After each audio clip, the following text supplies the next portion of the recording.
Magandang umaga po mga kabimig.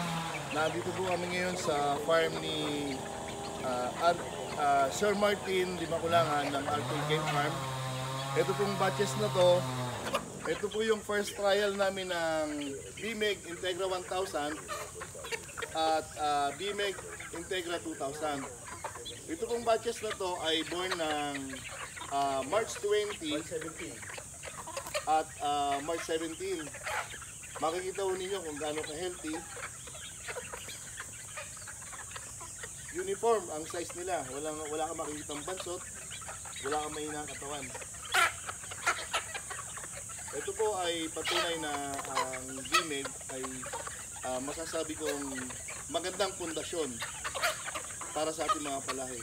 Kaya mga kasama, BMEG Integra, kakampi mo sa panalo.